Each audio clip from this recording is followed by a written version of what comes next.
নমস্কার বন্ধুরা, আরও একটা নতুন রেসিপি নিয়ে চলে এসেছি আপনাদের কাছে। তো চলুন কি রান্না করব আপনাদের দেখাই। এই যে আমি এই পাতাগুলো রান্না করব আজকে। তো দেখুন,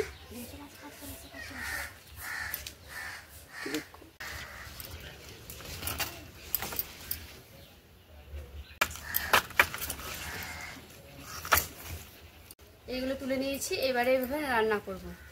বেছে কেটে নেব। ভালো করে আমি মোটা অংশটা আগে বাদ দিয়ে দিব।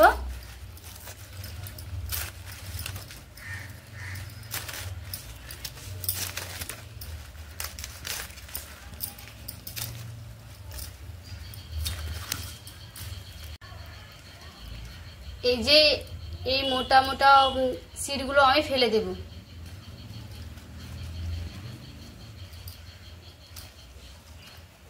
সবগুলোই মোটা সিট ফেলে দেব।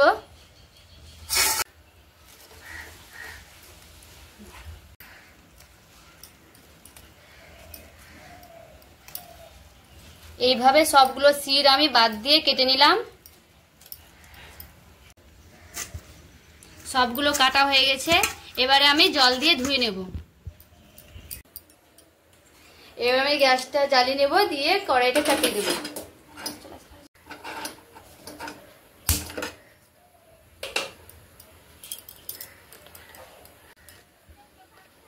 পানের পাতাগুলোকে আমি ভালো করে ধুয়ে নিয়েছি আর জল ঝারিয়ে নিয়েছি, যেন একটু জল না থাকে।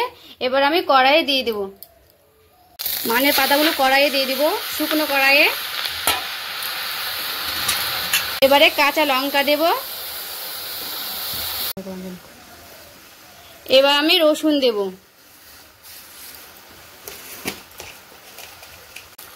আর দেব কালো জিরে। স্বাদ মতো লবণ দেব। পরিমাণ মতো হলুদ দেব। ভালো করে নাড়িয়ে নিতে হবে, যেন জলগুলো মানের পাতা দিয়ে থেকে জলগুলো সব শুকিয়ে যায়, তার জন্য।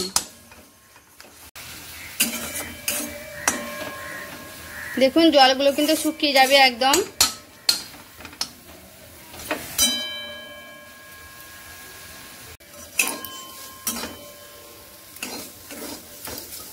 দেখুন বন্ধুরা, একদম কিন্তু জলগুলো কিন্তু শুকিয়ে গেছে। এবার আমি নামিয়ে নেব।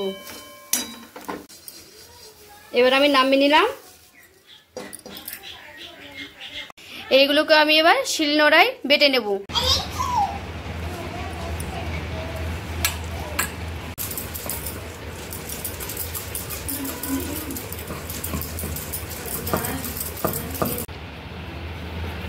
এবার বাটা হয়ে গেছে। এবার আমি কড়াইয়ে তেল দিয়ে দিব। একটা শুকনো লঙ্কা দেব।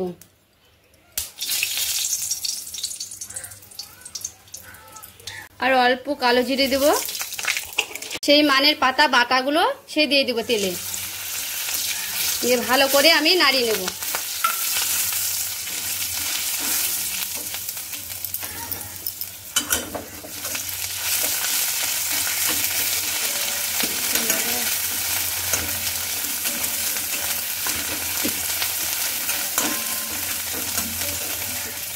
আগে আমি লবণ দিয়েছি বলে একটু সামান্য একটু লবণ দেব।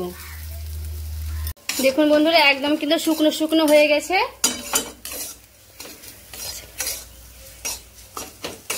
একদম কিন্তু শুকনো শুকনো হয়ে গেলে আমি এবার নামিয়ে নেব। এবার আমি নামিয়ে নিলাম। পান কচু পাতা বাটা। দেখুন বন্ধুরা, শুকনো শুকনো ভাতের সঙ্গে খেতে খুব সুন্দর লাগে। আপনারাও এইভাবে বাড়িতে বানাবেন এবং কমেন্ট করে বলবেন। ভিডিওটা ভালো লাগলে অবশ্যই কিন্তু লাইক করবেন।